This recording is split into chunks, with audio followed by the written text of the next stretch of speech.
Welcome to Tales from the Fandom, a podcast that brings a special guest out of the multiverse and straight to you. And now your host, David Ginsburg. Welcome to Tales from the Fandom, a podcast that brings a special guest into your ears to talk to you about fandom. Today's guest is Ashlee of Kingdom of Ribbon Cosplay. She's been cosplaying for a little more than 2 years now, and in the past 6 months, she started volunteering with a phenomenal group called the Justice League of Arizona, which is a charity cosplay group. She's located in North Phoenix, and she has a lot of fandoms that we're going to try and cover today. Welcome to the show. Thank you. How would you describe fandom? That's really hard. I think fandom is really important, and it's more of a community than anything. It can be like a mindset, but it's really a community where fans are coming together, sharing a common interest, and that could be characters or books or comic books or television shows or even a song or like a music artist. That it can be really anything, and you don't have to belong to more than one fandom or even stay in a fandom. You know, you can totally fall out of it, and I think you certainly don't have to fall into the same roles as other members of your fandom do. But I think overall, it's a community that's really important. What are you into? I'm into a lot of things. I really love Marvel. I'm in the Justice League of Arizona, so of course I'm in DC. Specifically with Marvel, I love X-Men. That was my jam. Gambit's my favorite X-Men ever, as well as Nightcrawler and Wolverine and many others. I love Batman. In fact, as a little kid, I used to wear a Batman costume and insist I was him and went to restaurants like that. And I really love Redwall and the Redwall series by Brian Jacques and Hellboy and Daredevil. So that's just to list a few. So okay. So when you were younger, you were one of those kids that had the Batman like costume or onesie, and that was your thing. You would go out all the time in that. Oh yeah. It was like, I remember it was this cape with like a little flip over head, and like you would tie the cape. It was just like a really simple thing. And my grandma and I would go out, and like we'd go to Barnes and Nobles, or we'd go to a restaurant, and they'd be like, "Hi, how are you?" And the people at the restaurant would know my grandparents and me, and they'd be like, "Hi, how are you, Ashlee?" And I'd be like, "I'm Batman." And I did that for a couple weeks, actually. What Batman was airing at the time when you were a kid? Was it the old movies, the movies that were coming out in the late 80s, early 90s?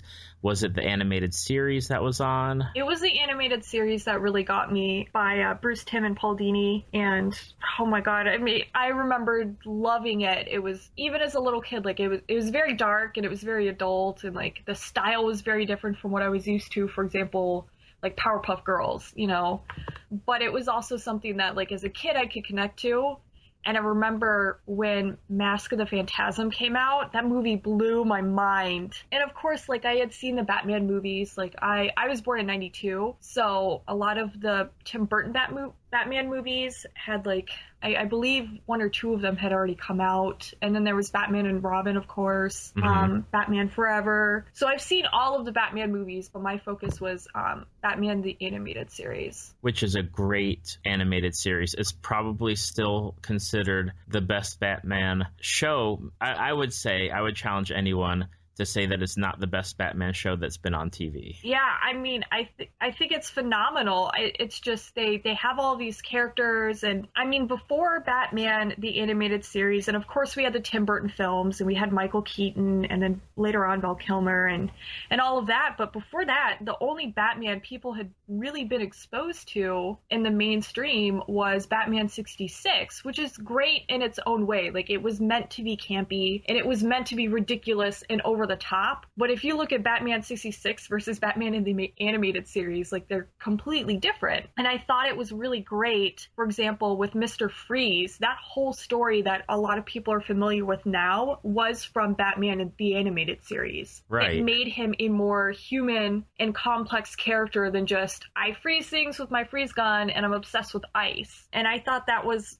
one thing that made it so successful, is making these characters, whether they are good or they're bad or they're in between, making them a lot more complex than just, oh, I'm the villain, pew pew. Plus, of course, there's Harley Quinn. You know, she has her controversies nowadays where some people really love her, some people hate her because she's overpopular or whatever they want to believe. But Harley Quinn came into existence because of that show and was integrated into canon because of that show. And I think it's amazing what they were able to do with that. Absolutely. Her character was always a welcome addition in that show, balancing off of the Joker, even when she was doing her own thing with Poison Ivy, which back then was the initial team up of them. Yeah. And now they have that relationship that they're both in, whether it's continuing or not. I'm not so much into DC, but I've been hearing about their relationship and how it's acknowledged. Mm-hmm. Yeah, I unfortunately haven't been able to read any Harley Quinn comics. I'm reading some DC stuff, but last I heard, it was, yeah, I agree with you. It was acknowledged that she's in this relationship with Poison Ivy, which I think is great because it's character development for both of them, and it's also a representation as well. Like, you don't have to be with a man if you're a woman, and you don't have to be with a woman if you're a man. And it's really given Harley Quinn a lot of growth as well, because there are people who really love the pairing of Harley Quinn and the Joker, but then if you read the comic or you watch the episode Mad Love, obviously the Joker is not a very good individual, and he does physically abuse Harley. Like, she's an abusive relationship. Mm-hmm. And so I think it's good to acknowledge that when you see them and you're like, oh my God, I love Harley and Joker, you also have to recognize, like, just like in any relationship, there's going to be bad things, and in which their case, like, it's extremely negative. But I'm very glad that Harley and Poison Ivy are together. I am too. And going back to the animated show, I think what drew me in, because when it was airing, I was in probably high school at the time, and the show's writing, the animation is excellent, but the show's writing is strong, like as strong as some regular TV series or even movie writing. It felt like they were taking themselves seriously, which obviously they were, but it felt so much more complex and adult and just serious than most things that you were watching.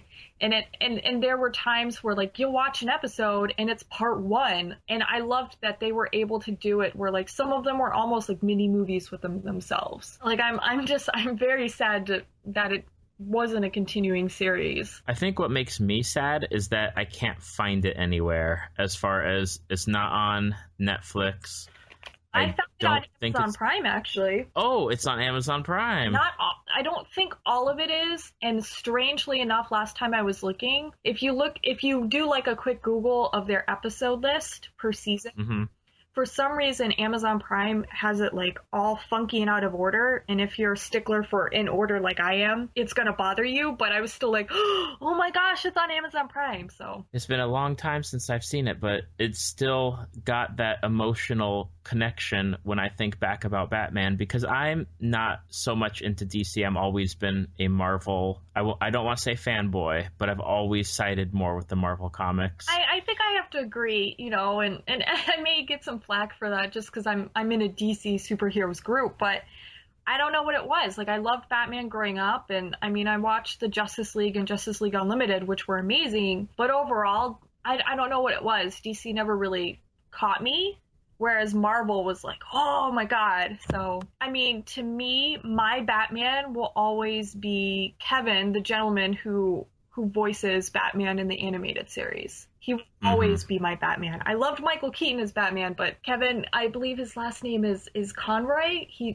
I think Batman so. For sure. Yeah, definitely. So let's talk about Marvel. When we were talking about your fandoms, you hit on a few characters, Gambit, Wolverine, Nightcrawler. Are you more geared towards the X-Men side of Marvel? Do you read more of the other material that Marvel puts out? When I've gone through my waves of reading comics, and when I was younger, I didn't really have a whole lot of access to them, but I would go to the library and get trade paperbacks, just as like collected volumes, just whatever caught my eye, and would grab it. But I would always grab X-Men. And I would definitely have to say X-Men is probably my main pull. Lately, I haven't been as into it until the X-Men 92 series came out, and that blew my mind. I was like, oh my god, it's my X-Men. Definitely X-Men, and then like many other people, the Marvel Cinematic Universe. I've been getting a lot into the Avengers and the individual characters within the team, so. Okay, well, let's talk about X-Men first. I imagine that your 3 favorite X-Men are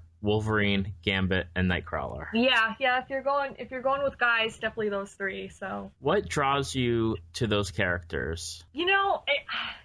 It's such an easy question, and but so hard to answer at the same time. Gambit, admittedly, I had a crush on Gambit as a kid, but Gambit is just so interesting in that he's not shooting laser beams out of his eyes. He's not pummeling people half to death with his fist. Like, he has this great power where he's charging the potential kinetic energy within objects and, like, throwing them. And he's taking the skill that he has and, like, throwing objects to use as a complement to his ability. And not only that, he's not your typical hero. He can do good and he can do wonderful things and have a good moral compass, but then it can suddenly veer sideways and then he's in trouble again, or he's like off on some adventure that isn't exactly like, I don't know if you really should be doing this, Remy, but at the same time, as a whole, like, he really does mean well, even though at his heart, he's a thief.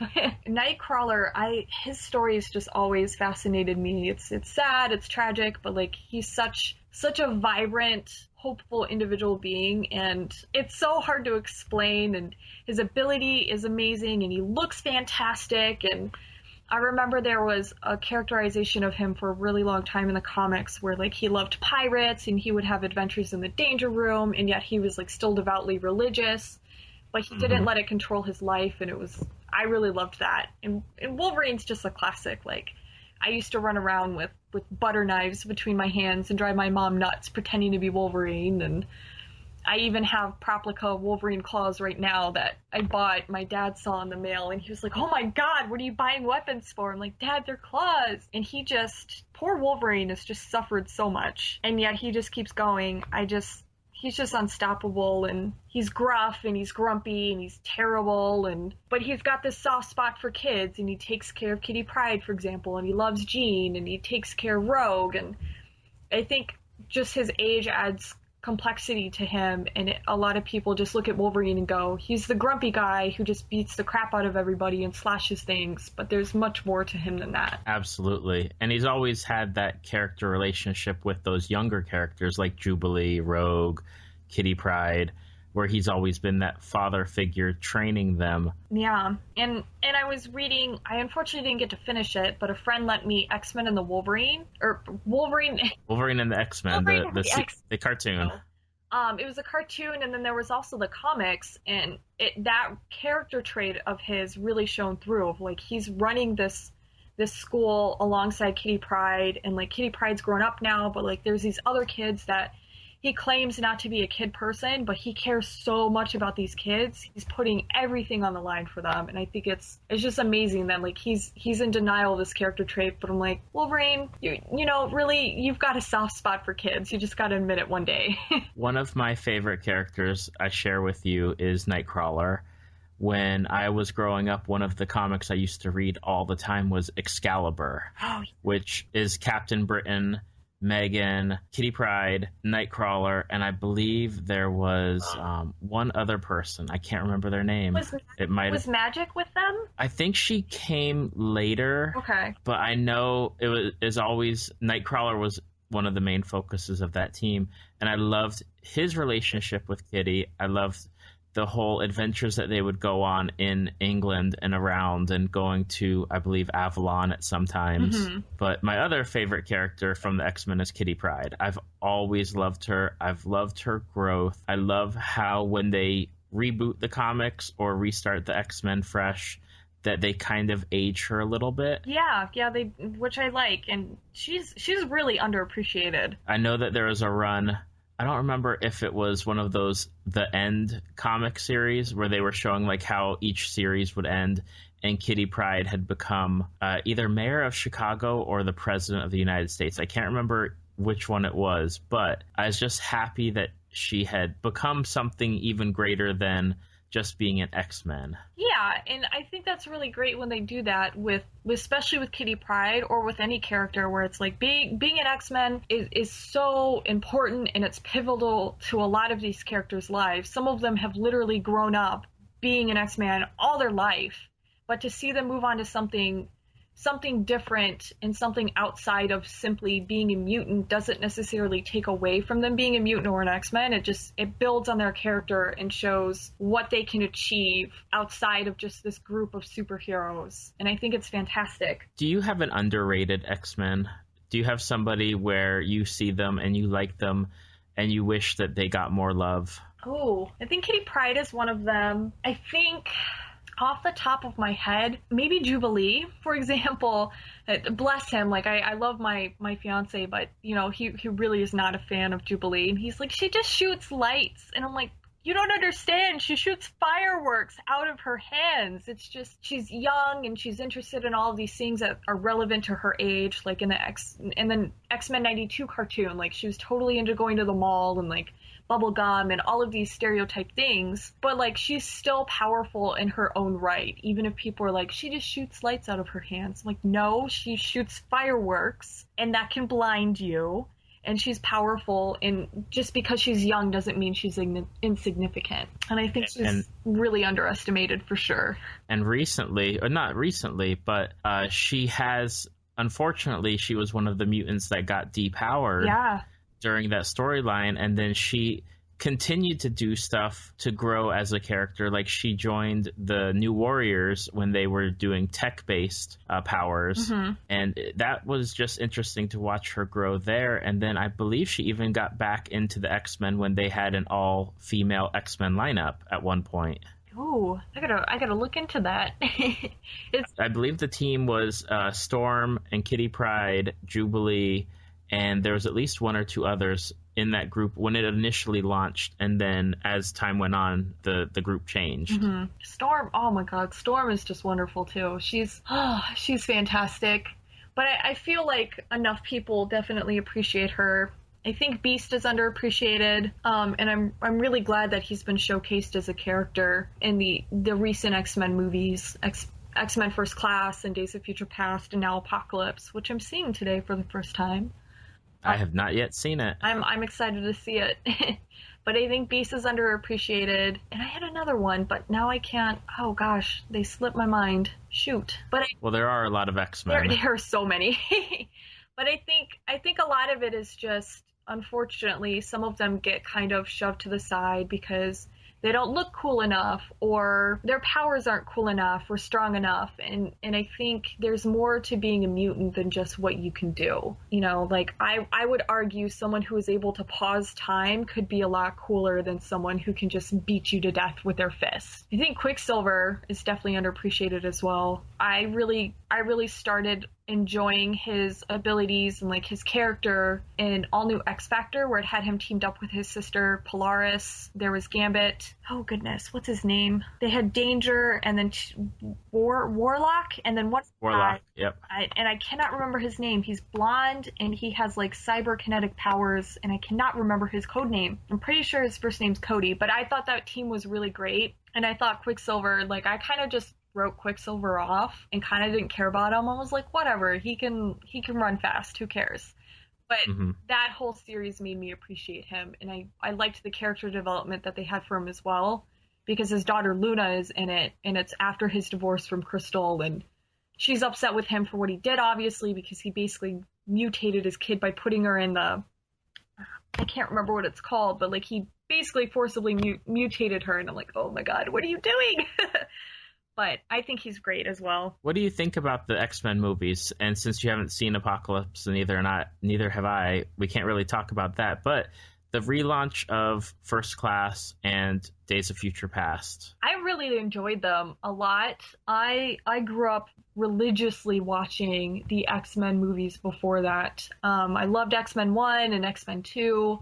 Pretty much cried when I found out they put Nightcrawler in that, and I hated X-Men 3. But who doesn't? Right? There's so many wonderful things about that. Like Beast in that was amazing. Angel in that was great, but just the movie in general, whew.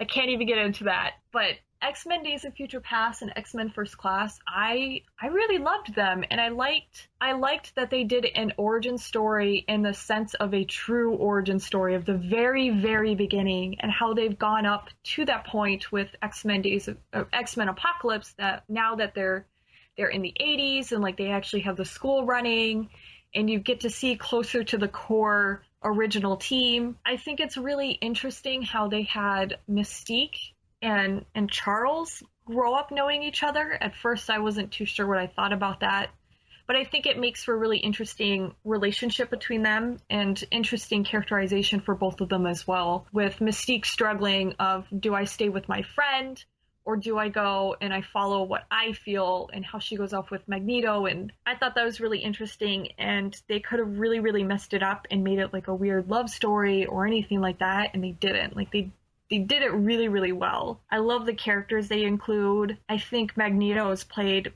magnificently by his actor, whose name I am blanking on right now. I think they're fantastic. I really love them. And I'm not gonna lie, I really love that X-Men Days of Future Past kind of rebooted a lot of things.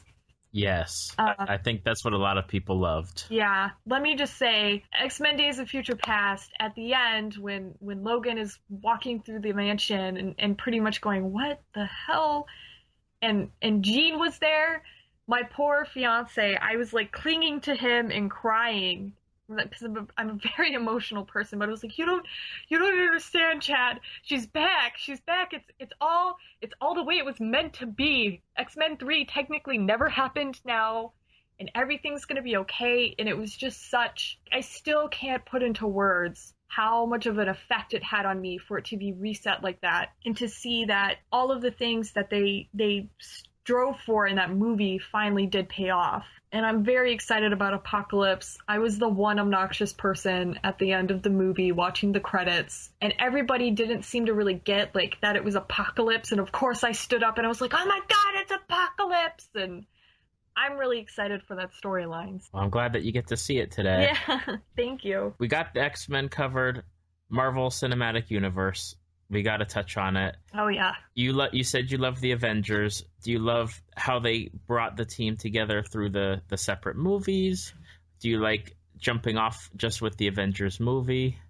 I love the Avengers movies, and, you know, it's really hard with the sequel to do as well as you did with the first. So Age of Ultron, of course, has its own issues. But I love those, and I do like how they brought the Avengers together with all of these movies. Like, it was a very smart, intelligent marketing idea, but it was also great to see these characters get their own showcases. Unfortunately, we still don't have a Hawkeye movie or a Black Widow movie. Both characters, I think, really deserve a lot more attention than they get, and I kind of just pretend all of the Hulk movies don't exist at all. I really love Hulk, and I love how he's portrayed and characterized by Mark Ruffalo in the movies. I think he does a fantastic job, and I really wish that there was a movie with Mark Ruffalo as the Hulk in it. And I love the Thor movies. I didn't care about Thor at all. I was like, Norse mythology is really cool and I like it, but like a Norse superhero, bleh. But then the movies happened, and I was like, wow, he's actually pretty cool. And I loved how they took it of, like, they're an alien species, and their magic is just science we don't understand yet. But it's just this whole plethora of, like, attachment to these characters and their storylines and their narratives and how they're all brought together. And Civil War was just fantastic. So I've seen it twice now. Who is your favorite character in the Avengers? Oh, that's tough. Originally, like many others, it was Iron Man. I still really do love Iron Man, and I love Tony Stark as a character. He's one of my favorites. But I'd have to say it's probably Captain America. Steve Rogers' story is it literally spans decades, and so much has branched off of him being the first Avenger and what he did in the war. And even now, like, his life and what has happened in his past is still affecting the present day and affecting the world and the Avengers. And I think it's sad and heartbreaking in some ways and like amazing as well. So definitely Captain America. Now we have Infinity War on deck in the next, I believe it's the next year or two. Yeah. Maybe 3. And they've already announced that they're going to have one of the largest Marvel casts of characters in the movie. If there was a character that you would like to see in that movie, who would you like it to be that has not been in a Marvel Universe role yet? A lot of the people I've talked to, just as a background, a lot of the people I've talked to would have been always referencing Kamala Khan, who is Miss Marvel. Oh my God, yes. Oh, she would have been amazing. Oh, that would have been great. Ooh, I guess, oh God, that's such a hard question. I'm so loyal to Daredevil right now and probably say Daredevil, Matt Murdock, but I don't know how he would play into the scheme of things, so. Well, I could see it as if, because it's going to be 2 movies, yeah. If they have a focus on a ground game or ground characters, yes, or characters doing work in the city, specifically New York, they could definitely showcase Matt and Luke Cage, Jessica, a few of the other ones that are going to be there. Yeah, I think that the television shows that they've had so far come out and are fantastic, and I definitely think that these characters need to be implemented into the movies in some form or fashion. Like definitely Daredevil, Punisher, Jessica Jones, Cage, Luke Cage. And just all of them. I think it would be really great to see them transcend the platform of the television shows, which are already like the epitome of just television shows in general to me. I think they'd be great included into it. Absolutely. Another fandom that you are into, one of my best friends growing up was also into, and that is Hellboy. Yes. I love Hellboy. How did you get into Hellboy? Because you have the mainstream, you have DC and Marvel. It's harder for people to find comics along those lines. Although Hellboy does have its popularity, it did have 2 movies, but it's not a comic that people really go looking for unless they know more about it or someone suggesting it, getting them into it. How did you find Hellboy? Honestly, I saw the movie, the first one, and I was like, oh my God. And I don't remember how. Maybe I saw it in the credits or maybe I heard from someone, but I found out that it was a comic and I was just like, no way. And I was probably in middle school or early high school at the point when that movie came out, and I didn't have a lot of money, but I was like, I'm going to go and find these comics. And I knew enough about comics to know that eventually they were collected in the volumes. And I went and got myself Hellboy Volume 1. And I instantly fell in love with it. Admittedly, when I read comics, I can be really, really snobby about art style sometimes. Same here. Yeah, where sometimes there are points where I don't care how good the story is. If I don't like the art, I won't read it. But then again, that is a core component of comics. They're very visual. But seeing the art and just being able to expand on the canon and understand where the roots of this character came from the source, it was the perfect timing for me. I loved Hellboy. I loved the movie. And I just wanted more Hellboy. And so I went out and I sought out the comics, and I've read quite a few. Currently I'm getting, I can't remember what the name is. It's either Hellboy and the BPRD 1953 or 54. One of them came out before the other. And admittedly, I've been picking them up, but I haven't been reading them yet. I haven't had the time to sit down. But beyond that, like, I haven't read BPRD, which is supposed to be really great as well. But I don't know what it is about Hellboy. In my pitch, I was with anybody talking about it. I'm pretty much like, if you like, undead Nazis and origin stories where the main character's father is a powerful demon, like, this is the story for you. But it's so much more than that. How Mike Mignola incorporates the narratives of mythology and folklore and legends and brings them to life literally and metaphorically is just amazing. And it's great that in some ways Hellboy as a character and Hellboy as a comic acknowledges that all of these things can coincide with one another and actually exist as a true and living, breathing thing, and still be something that is either beneficial to us, neutral to us, or malevolent in whatever case you come across as a member of the Bureau of Paranormal Research and Defense. I could talk about Hellboy all day. Well, we don't have all day, but I'm glad that you did talk about it, because I do feel that, and again, Dark Horse is not I wouldn't call them an indie comic. It's not something where you're finding it only at conventions or you're ordering it online. They're a major comic book player. Yeah. But finding stuff that is so deep, so varied, the writing is excellent, the artwork has almost always been phenomenal. It's great to have that comic that's out there that people can just really dive into and sink their teeth into. Yeah, and I find that whenever I fall out of the continuation of Hellboy and his story, that it's very easy for me to get back into it and not feel overwhelmed.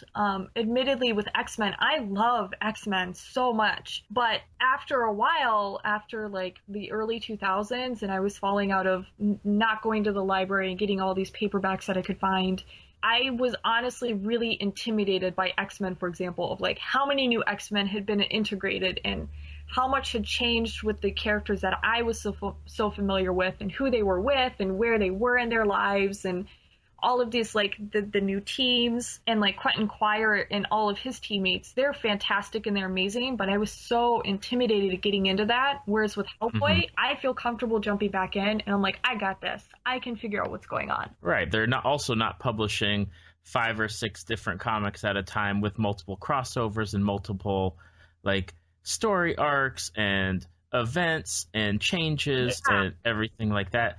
And that was always my big problem with Marvel. And again, just speaking purely for Marvel, is that canon was going back to the 1960s, 1970s on these characters. And you kind of, at some point, you're like, I can't really do it anymore, especially with the amount that is published nowadays of just volume of material, and trying to reconcile, like, well, Wolverine is on the Avengers team, Wolverine's on the X-Men team, and he's got his own comic. Like, how does that work? And in some ways it's really great and it's wonderful, because you're like, if I really love this comic series with Wolverine, then there are these other 2 that are going on. But if you have no idea what's going on and you don't have context for it, but then you have to go back and read another series to get the context for this series, it gets confusing and it can be exhausting. And sometimes I frankly will just kind of give up on a character if I feel like there's just too much going on for me to be able to find anything for the context I need for them. And it's great in some ways that sometimes, like, DC is just, they're doing like a big reboot right now. And Marvel has kind of rebooted a lot. It's great that they do that, but sometimes it happens so frequently as well that you're like, okay, was the canon I'm reading up on valid now, or is it invalid? Whereas Hellboy is just, he's consistent. And I think it's easier for them to be with just the 1 or 2 issues that they're putting out of Hellboy and like the BPRD issues. It's probably a lot easier than having to deal with the Marvel machine, so to speak. Yeah, and what's nice about Hellboy too is you have the branch off of the BPRD comics, but it doesn't feel like you're taking away from Hellboy as a whole. Absolutely. Now, when I set up my podcasts, I send out questionnaires to find out what we're going to talk about. And when I got yours back, I was thrilled and delighted to see one of my favorite book series mentioned on there, and I'd really like to talk about it. Yeah. It's a book series that came out. It looks like it was published in 1986. I pulled it up on the internet just to double check, and it is by Brian Jacques, and it is called Redwall.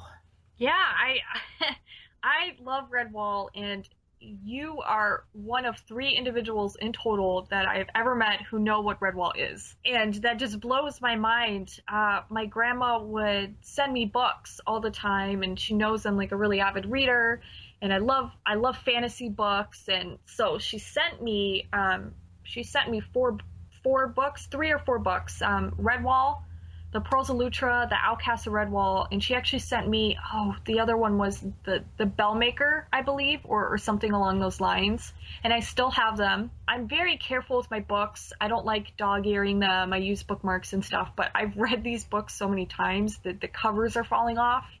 I know the stories almost by heart, and they're fantastic. And I think they're very underappreciated, and it's sad that, to me, they're so little known. And I went into it kind of skeptical because I'm not usually into book series where they have animals as the main characters. It's just kind of not my thing. But as I started reading these, it was like, oh my God, this is like the greatest thing I've ever read.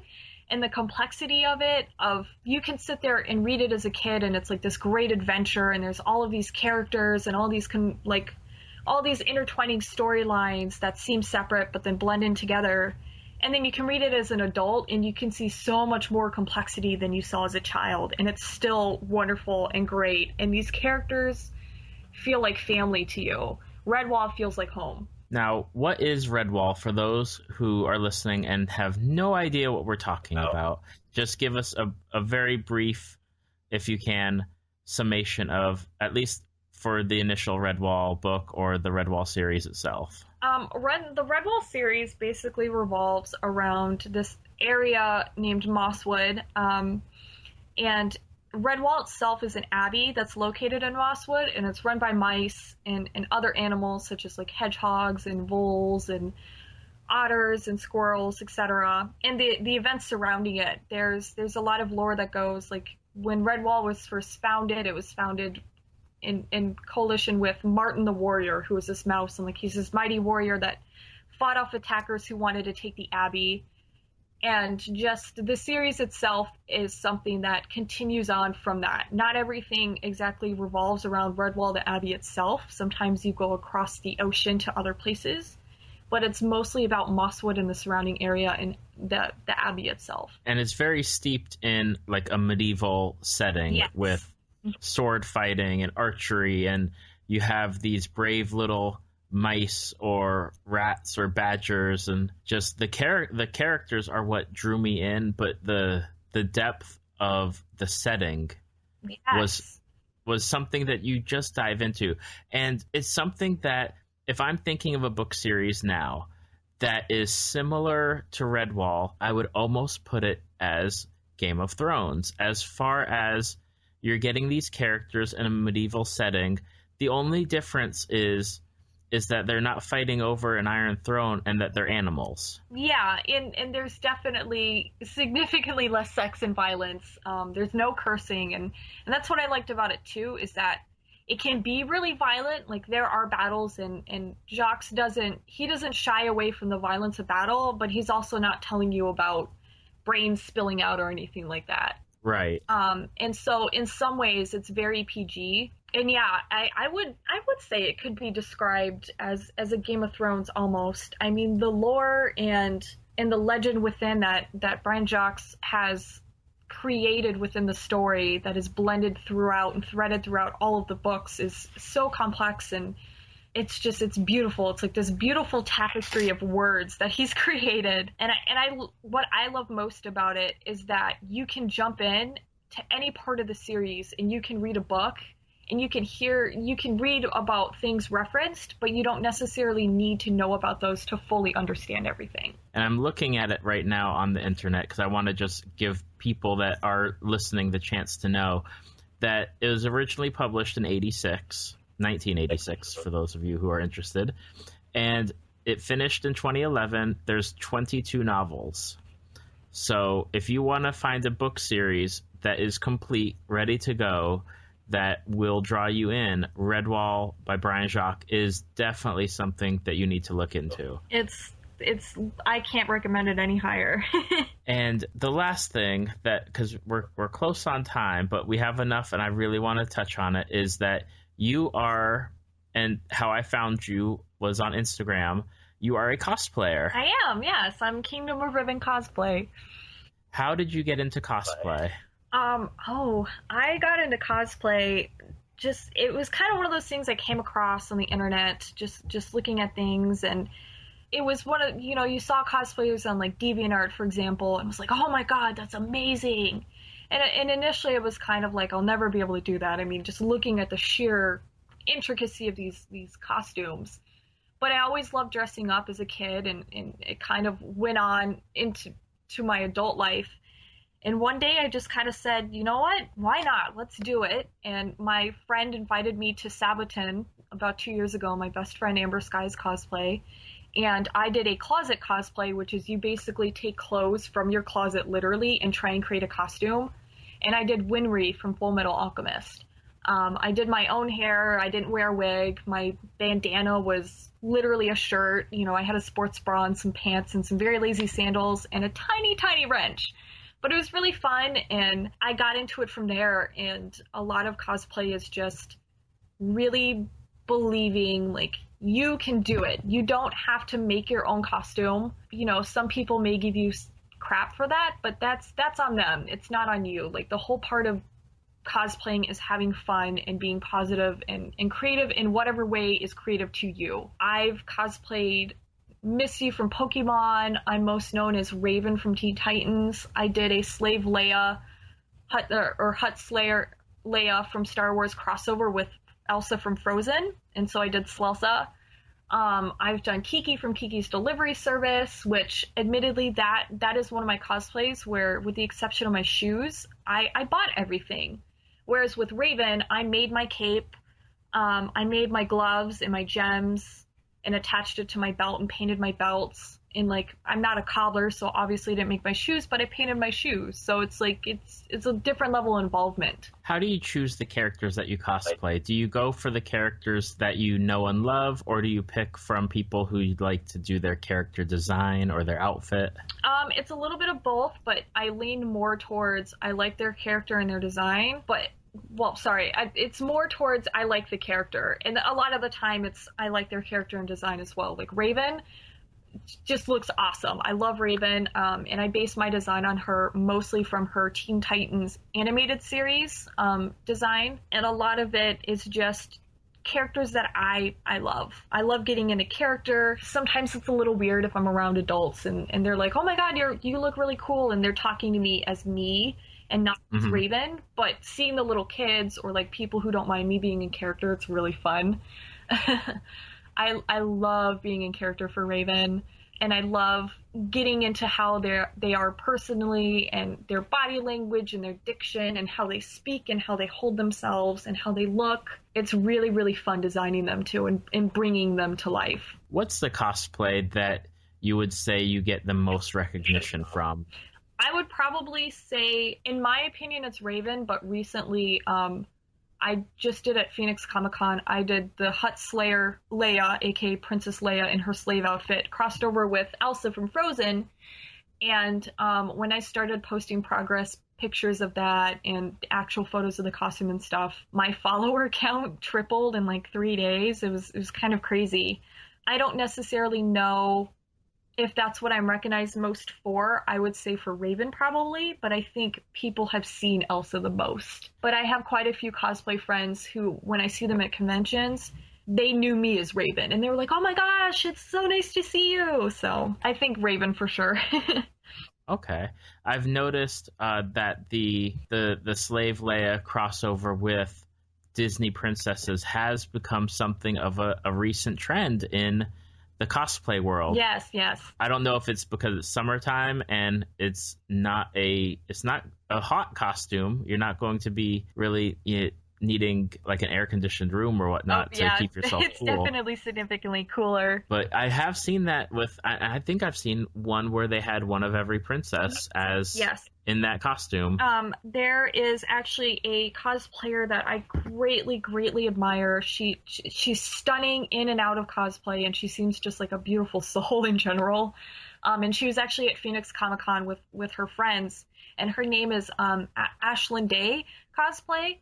She works really closely with York in a Box Photography, who is John York, and he's a fantastic photographer, and she is the one that I based my Slave Elsa cosplay off of greatly. I pretty much ripped it from her. I took great inspiration from her and her friends. Maid of Might cosplay. It's either Ryan or Rian. I apologize if I'm mispronouncing her name. Rian Synth cosplay. And then there were a couple others that I cannot remember off the top of my head, but I love following them too. I believe Hendo Art was with them, and they all did the whole group. They had Ashlee and I ended up doing Merida instead this time. and they did a whole bunch, and like they are phenomenal. Oh, I look up to them. They're like my cosplay goddesses. What's on your agenda in the future for your cosplay work? Ooh, that's a tough one, because I have a lot of wish list things, and then a lot of things are actually plausible. For wintertime, I would really, really love to have a female Winter Soldier done. I actually found a really great arm tutorial for the Winter Soldier, and I would really love to have Lady Loki done as well, but they're both, for me, very ambitious projects. Mm-hmm. I'm hoping to get Terra from Teen Titans done, Jinx from League of Legends, a traditional Elsa from the movie, and that off the top of my head is probably my to-do list right now. I'd also like a Black Lady or Wicked Lady, as she's also known, from Sailor Moon. So okay, my list is huge, and it's constantly changing depending on what funds I have, and if I sit down and try a craft thing and go, oh my god, I can't do this, sometimes I change. And you're with the Justice League of Arizona. I am. Can you tell us just a little bit about that? Yeah, they are a charity cosplay group. They're phenomenal. They're a non-profit volunteer costume group, and we focus on DC-themed superheroes and villains. So it's not just like you don't just have Wonder Woman and Superman and Batman and Green Lantern and Martian Manhunter. Like, you also have the Joker and Mr. Freeze and such. We in general seek to promote interest in DC Comics through the building and wearing of quality costumes. So we don't just throw anything on. Like, we make sure our costumes are high quality, and like we don't need repairs, or there's no tears or anything in them. They look like the real thing. And we want to facilitate the use of the costumes for comic-related events. So we like going to conventions. We like doing costume charity. We like going to movie premieres. Pretty much anything and any reason we can wear a costume, we will. But we really love doing it for a good cause, too. Do you guys go to hospitals and events of that nature, too? Yes. Or is it something where... We do hospital visits. We also do, for example, one of the events I did was this really big festival that they had down in Encanto Park in Arizona, where it was for foster care families. So it was like this big celebration of like foster families being united and together and having a good time. And the Justice League of Arizona and I were there, along with the Arizona Avengers, and I believe Comic Care was there as well, which is another charity group. And we just focused on like being there for the kids and for the families, and we'll take photos, and we'll be there in character for them. And we do hospital visits. We've done marathon walks. We've done the Rose Bowl parade, I believe. I wasn't a part of that, but the group in general has. We do a lot. Almost every day I get an invite for an event, and if I can go, I will. So okay, that's great. And if anybody wants any information about them, you can just go to justiceleaguearizona.com. Awesome. And where can people find you? I am at Kingdom of Ribbon Cosplay. So Ribbon, like Ribbon. That's under Facebook and on Instagram. I don't always post cosplay photos on my Instagram, but sometimes it's like me hanging out with my best friend Amber, who's also a cosplayer, or just vacations and stuff. But mostly I will post cosplay progress pics and ideas and cosplayers that I meet there. So Kingdom of Ribbon Cosplay. Well, I want to thank you, Ashlee, for coming on to the podcast today. And it's been really fun to talk to you. Thank you. It's been great talking to you too, David. It's always nice to find people that are interested in the same fandoms as you, even though they might be some of the smallest or not well-known fandoms out there. Yeah, so I was very pleased to hear you heard of Redwall series. Yay, Redwall! Yeah. Thank you for listening to Tales from the Fandom. Subscribe to us on iTunes or your podcast app of choice. Follow us on Facebook at www.facebook.com/talesfromthefandom to see photos, links, leave feedback, and check out upcoming guests. If you'd like to be a guest, email David at talesfromthefandom@gmail.com.